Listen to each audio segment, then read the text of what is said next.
Yo voy a ser sincero, yo creo que vivimos en un país donde todavía no hemos superado la guerra civil, para empezar. Pero por una razón muy sencilla, y es porque está prohibido hablar de ella. En el momento que esto le llaman reabrir las heridas.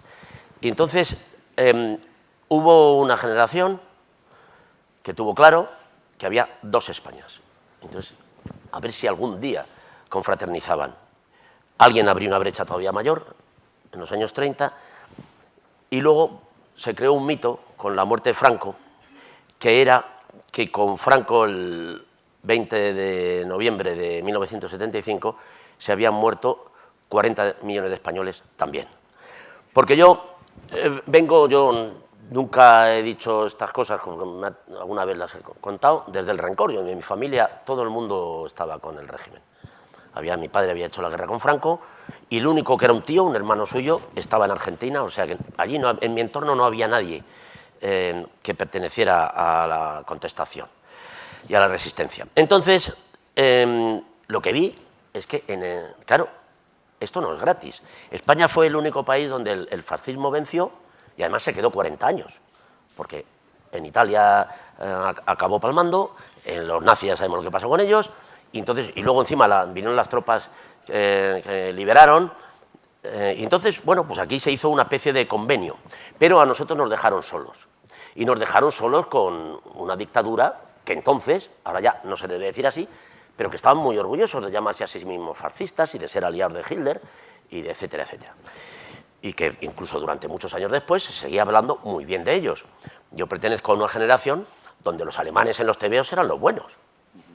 Metían, eso sí, también de buenos, para que no fuera tan descarado, metían a los japoneses, los metían de malos, que eran los aliados. Bueno, le llaman cochinas ratas amarillas. Sí. Y entonces el sargento gorila y tal les daba caña. A los japoneses, a los alemanes no.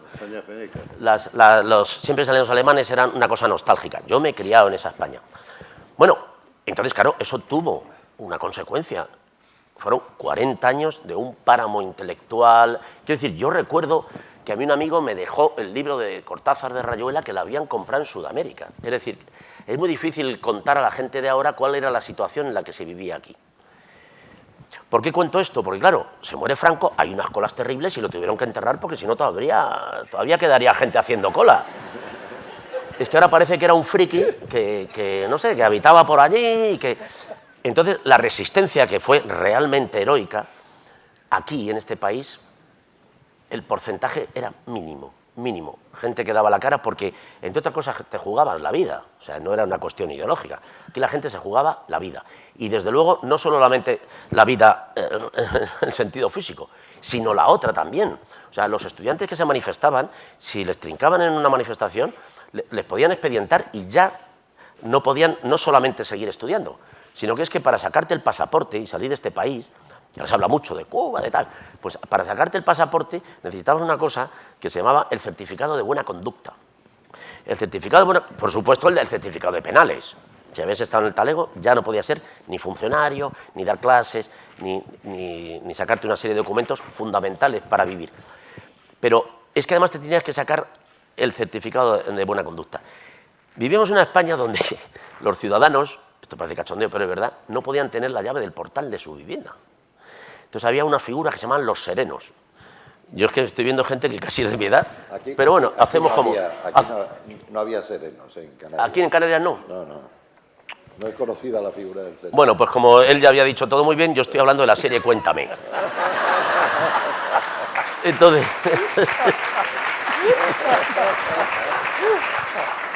vengo a dar fe de que lo que cuentan ahí, lo que es el decorado, era cierto. Pues entonces se lo voy a contar porque era una figura muy interesante. Los serenos eran unos señores que tenían las llaves de los portales de las viviendas. Entonces tú llegabas de una cena, o de cachondeo, o de lo que fuera, y entonces tenías que despertar a todo el barrio. Porque te plantabas en la puerta de tu casa y tenías que decir ¡Sereno! ¡Sereno! Y llamar al sereno, que había...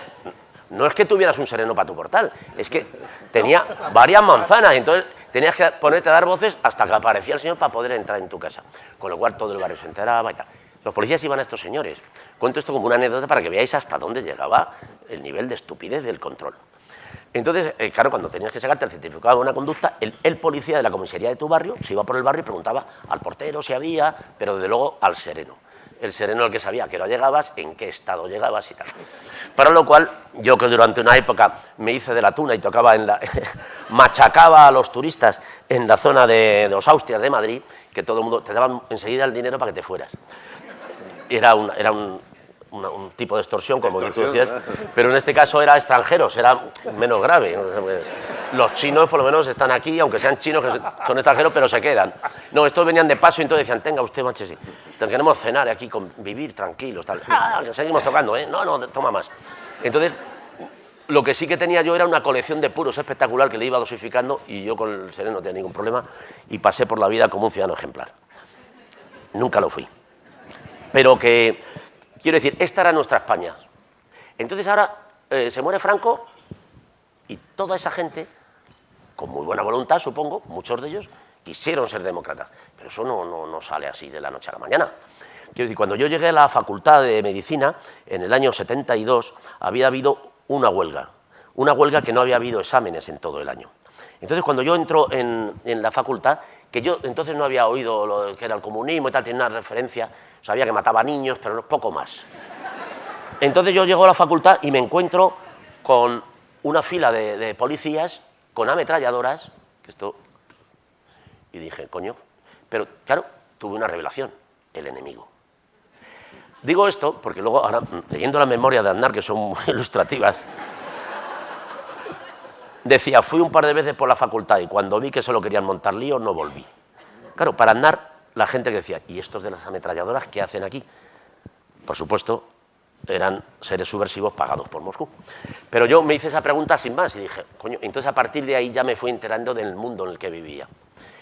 Entonces, lo que quiero decir es que esta luz, que era tan evidente, que te mostraba el camino de la honradez, sin más, y de la honestidad, también la seguía viendo un porcentaje muy pequeño. Ante mi estupor, yo veía que con los compañeros decía, oye, pero esto y tal, tú no te metas en nada y no tendrás problemas. Digo, no, si yo no me meto, pero es una putada, ¿no? Entonces, nadie quería llegar a conclusiones. Entonces, yo he vivido en ese mundo, por suerte no demasiado, pero yo tenía 20 años cuando Franco se murió y no se murió del todo, fue un poco como Walt Disney, lo tuvieron congelado. Porque ahora se habla de la transición como una etapa modélica, pero no lo fue. Lo tuvieron congelado. Entonces, de alguna manera, esto se quedó. Aquí hubo una sociología del fascismo 40 años. Eso no se lo quita uno así diciendo, la caspa aquí con un cepillo. No, estaba muy incrustada. ¿Por qué digo esto? Porque yo creo que es muy difícil entender la situación actual si no entendemos de dónde venimos y quiénes somos. Somos un pueblo efectivamente valiente porque, hay que decir, que yo creo que la Guerra Civil Española es el único golpe de Estado que ha tardado 3 años en consumarse, de toda la historia, porque estábamos solos y teníamos además de aliado al enemigo más fuerte, que entonces era el ejército alemán. Es decir, esta guerra estaba perdida desde antes de empezar. Europa nos dejó en la estacada y nadie quiso saber absolutamente nada. Bueno, hicieron algo peor, aplicaron la ley, que era un bloqueo a España. Mientras ellos aplicaban la ley, resulta que Hitler hacía lo que le daba la gana porque allí no había huevos de decirle nada a Hitler. De hecho, hasta Stalin pactó con él. Entonces, aquí se quedaron. Entonces, cuando llega la democracia, es una democracia, en primer lugar, tutelada. Porque es la única vez en la historia de la humanidad donde la democracia, entre otros, la escriben los que no tenían que haberlo hecho, estaban allí. Quiero decir que cuando se hace una constitución en Alemania, a los nazis no los llamaron, por alguna razón que a mí se me escapa. Pero esto ha ocurrido en todos los sitios. En Italia tampoco llamaron a los fascistas. Pero cuando se hizo la Constitución en España, había padres de la democracia que eran ministros de Franco. Entonces, claro, hubo una continuidad. ¿Por qué? Porque esa Constitución se escribió tutelada por el ejército. La transición consistió en cómo salimos de esta sin que den otro golpe de Estado.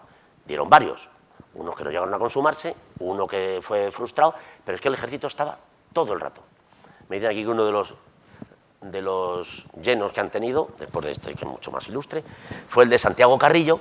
Pues yo recuerdo que la simple legalización del Partido Comunista provocó la dimisión de algún ministro, entre otros creo que fue Pitada Veiga, que era entonces ministro de Marina, y otros que se negaban a darle la mano, etcétera, etcétera. Es decir, todavía estábamos en una transición que era muy tutelada. Y esto ha seguido, ha seguido. Es decir, aquí estamos, hemos sido también gobernados por un señor que, bueno, que ellos practican las reglas del juego, hasta cierto punto. Pero resulta que, bueno, yo creo que se han cansado de dar explicaciones y directamente, primero, no las dan. Entonces ya no convocan ruedas de prensa, no hacen declaraciones, se van al fútbol con un puro y si tienen que decir algo dicen lo primero que se les pasa por la cabeza. O sea, por ejemplo, el señor Rajoy pues le dicen, oiga, salga usted que tenemos un follón, resulta que nos han dado aquí una serie de millones a los bancos, la gente no sabe si estamos en un corralito, pero ¿cómo me metéis en este lío? Que estos son los inconvenientes de la democracia. El hombre que está con su puro y su avión, vais al fútbol y van y le dicen que tienen que salvar a los españoles. Pero es que es usted presidente de la nación y a mí que me cuenta. Si el presidente de la nación no puede ir al fútbol, ¿quién coño puede ir al fútbol en este país? Esto es el caos y la anarquía. Entonces, al final tiene que salir. Y como tiene que salir apresurado, dice, primero, que esto no es un rescate ni nada, que es un préstamo a la banca que era falso. Y segundo, que no solo no le han impuesto condiciones, sino que es él el que ha puesto de rodillas a Europa. Y entonces se va al fútbol tan tranquilo. Claro, esto provoca un lío en Europa, porque en Europa tienen la costumbre de decir la verdad, aunque sea chunga, pero en declaraciones oficiales. Entre otras cosas, por ejemplo, en el Parlamento británico hay una, no sé si es una ley escrita, pero me lo contó un periodista de la BBC que me decía que si uno miente en sede parlamentaria, y esto es muy fácil de ver, porque luego aquí nos podemos tirar 6 meses buscando la verdad, pero decía, si miente en sede parlamentaria, no le dejan entrar en el Parlamento. Dije, coño, es que aquí es que no les daría tiempo a jurar el cargo. O sea, entonces...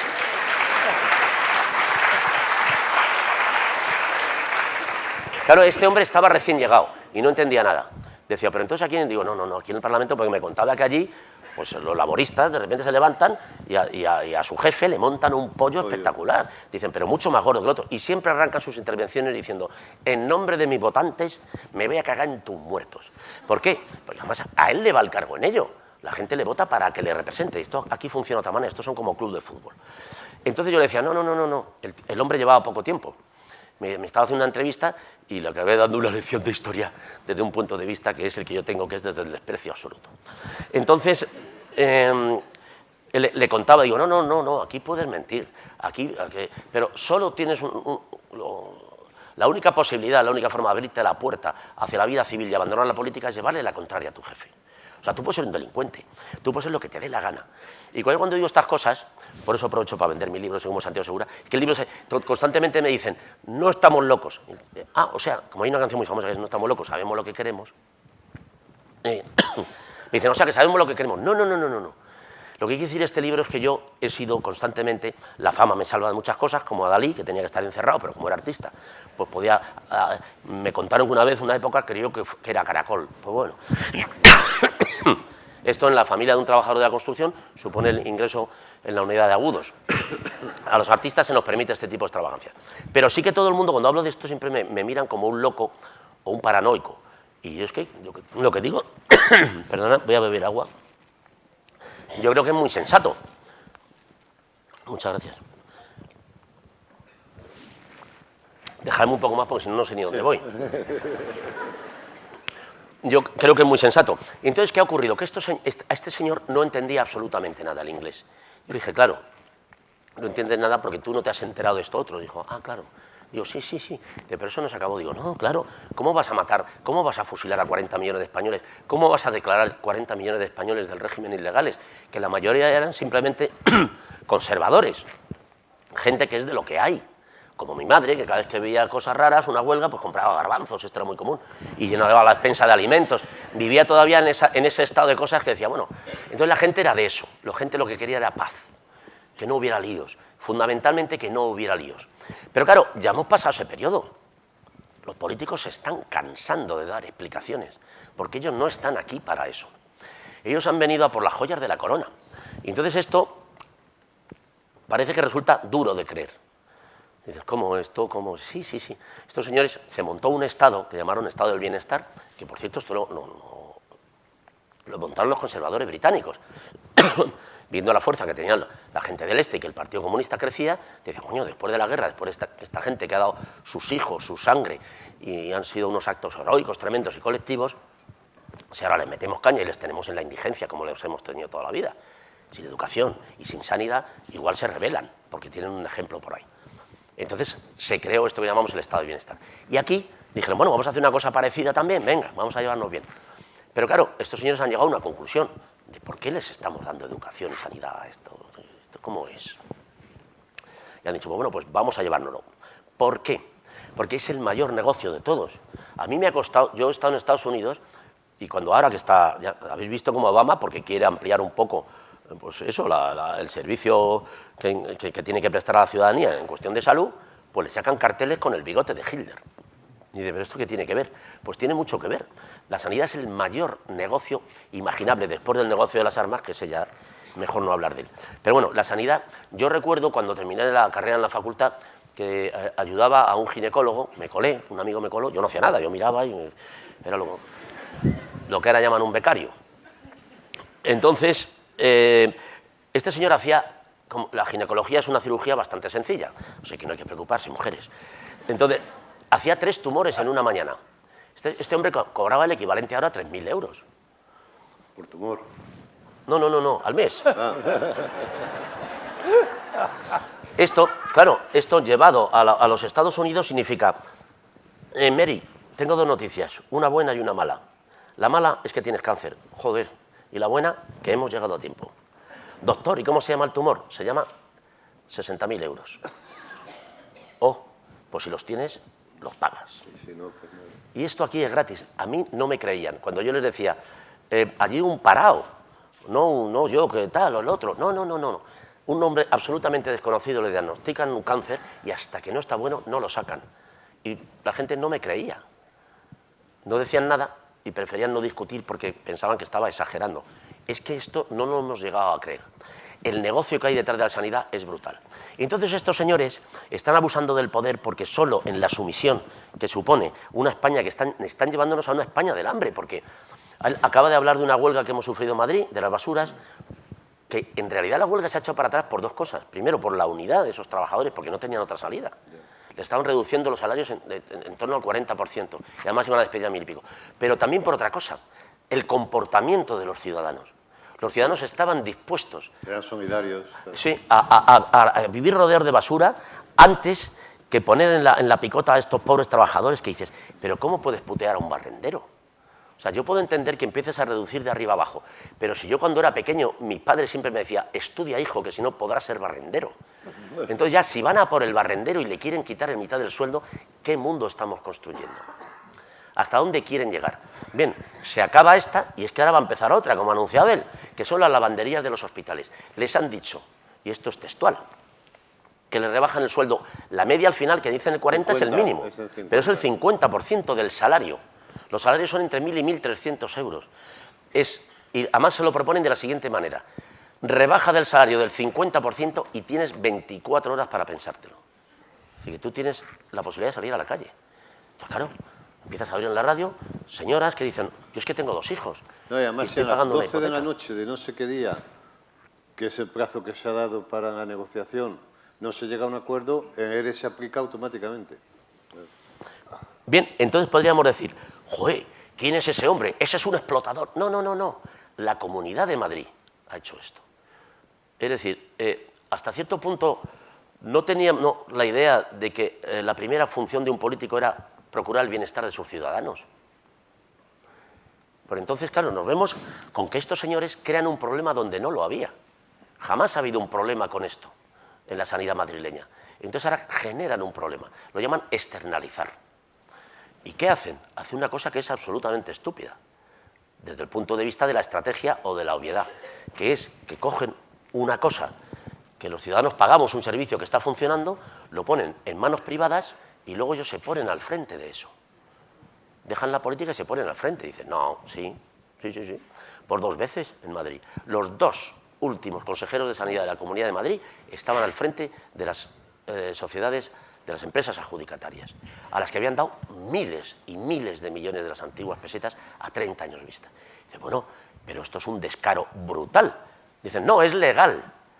¿Qué me importa un carajo que sea legal? Ustedes hacen las leyes. O sea, ¿se ha hecho usted una ley para sí mismo? Dicen, no, es legal y no hay nada más que hablar. Entonces volvemos a reflexionar, rebobinamos la cinta y dices, bueno, aunque sea legal, a usted no le estamos pagando para que se monte un negocio ni su futuro. A usted le estamos pagando para que gestione mejor lo que ha cogido. Y resulta que no, lo deshacen y se forran. Pero para eso tienen que generar un espacio donde la gente esté absolutamente aterrorizada. Y lo están generando. Ellos lo llaman reformas estructurales profundas, pero es directamente el desmantelamiento del sistema que los ciudadanos nos habíamos dado, o mejor dicho, que nos habían dado, porque este es uno de los problemas de cara a la reacción de la ciudadanía, y es que habíamos institucionalizado los problemas. Es decir, que nos den la sanidad, que nos den no sé qué, y entonces se habría creado como una especie de cúpula que se encargaba de legislar y de procurar los servicios. Pero durante una época ya se abandonó, no había nada por lo que luchar, y entonces no teníamos horizonte. Nosotros lo tuvimos más fácil, porque nosotros veníamos huyendo, y cuando se huye, se sabe muy bien hacia dónde se va, que es en aquella dirección. Jamás hacia atrás, porque entonces te cae. Entonces nosotros veníamos huyendo y teníamos un horizonte claro, que era la libertad, que era la justicia, que eran los derechos, que eran esto que se ríen tanto ahora, que le llaman los servicios sociales, que es lo primero que se cargan. Claro, cuando hablan de servicios sociales parece que es un lujo cultural o un lujo ideológico. Claro, los servicios sociales, que están representados por todo el funcionariado, representan guarderías, representan sanidad, representan educación y toda esta serie de cosas. Pero sobre todo representan una cosa, que nosotros tampoco somos conscientes de ella, que se llama paz social. Porque yo también estoy en contacto con extranjeros por mi circunstancia y de repente estoy tomándome una cerveza en Madrid a las 2 de la mañana con un mexicano que me dice: no tenéis ni puta idea de lo que es esto. O sea, en mi país esto es impensable. Si estamos aquí en una terraza en la Castellana, aquí paran 4x4, se bajan unos tíos armados y nos desvalijan a todos y matan a la mitad. Nosotros no podemos vivir así. Y esto está pasando en un espacio muy grande del planeta. Y aquí no ocurre. Pero eso tiene un coste. Tiene un coste que se llama que si una persona no tiene para vivir, no le puedes meter en el mismo contexto donde la abundancia parece que aquí todo el mundo tiene de todo. Aunque sea el decoro, aunque no sea real, da igual. Porque ese hombre llega a una conclusión. Yo no me puedo sentar aquí, porque lo que le están diciendo es: siéntate ahí, en nuestro caso sería la M30, en cualquiera de estos cerros, mira pasar los coches, pero muérete de hambre en silencio.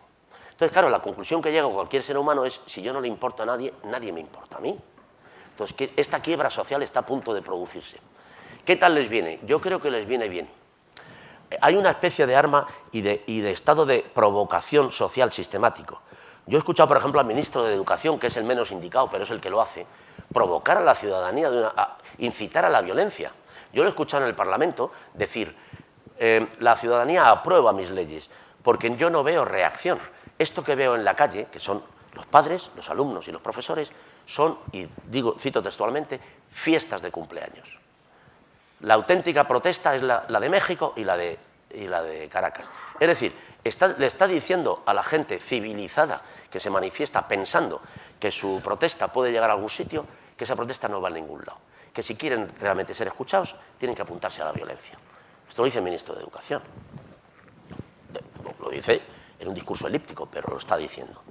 Entonces, ¿qué es lo que se persigue con esta especie de provocación? Porque esto que es cuando tú llegas a una empresa, le dices a todos los trabajadores que están ganando 1.000 euros, que le reduces el salario un 50%, no les dejan ninguna capacidad de negociación.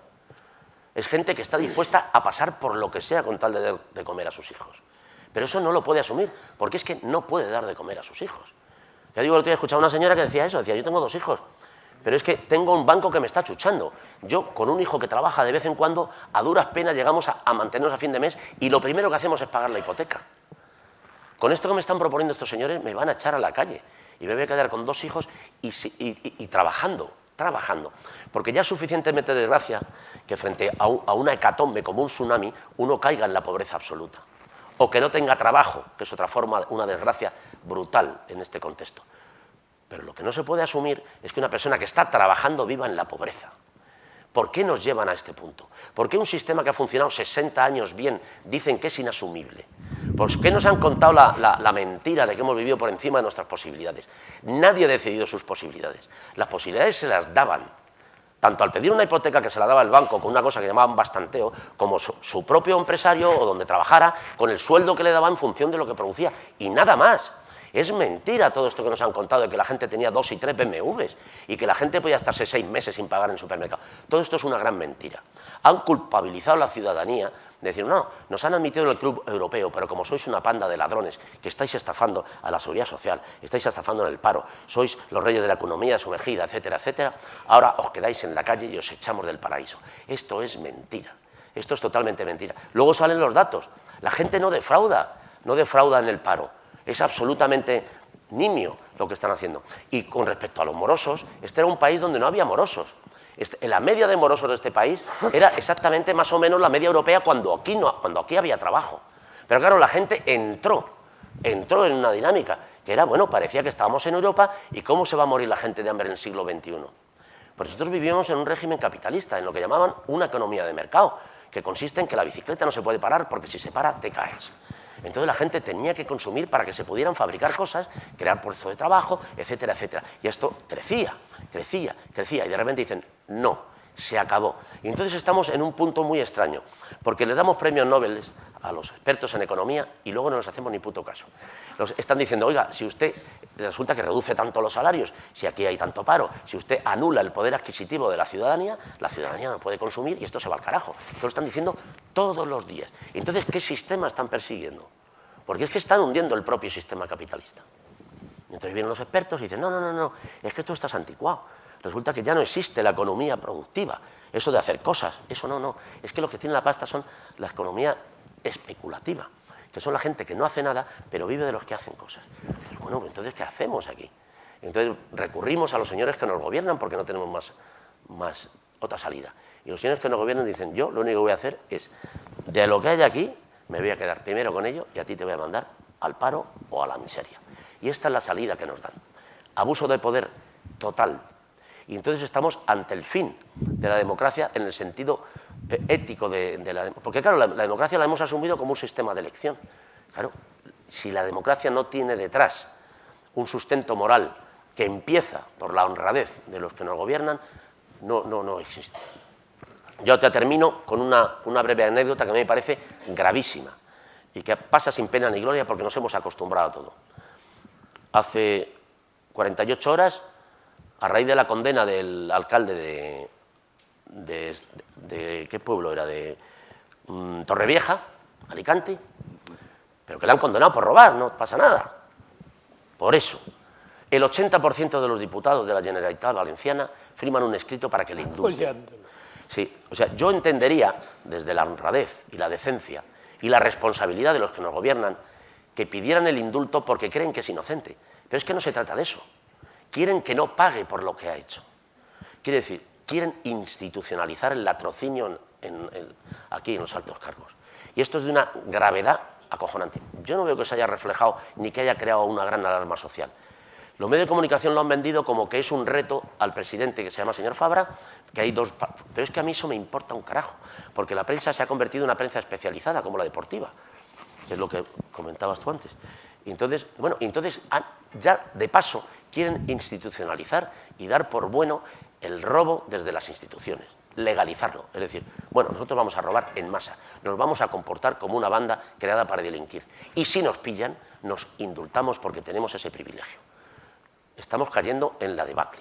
Y mientras tanto, ¿qué hacen? Sacar leyes para protegerse de la ciudadanía. Es que la democracia no es el gobierno de la protección de la ciudadanía. En el Parlamento, no sé si habéis tenido durante muchos meses, ha estado rodeado de vallas y rodeado de policía. Y los políticos tienen que ir con escoltas y con coches. Pero ¿qué mundo es ese donde los políticos que nos representan tienen que esconderse de los ciudadanos?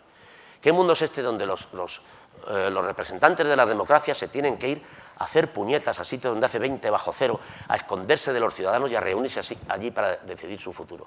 Si tenían que hacerlo en plazas públicas contándonos qué es lo que van a hacer con nosotros, que somos nosotros los que les hemos elegido y les pagamos.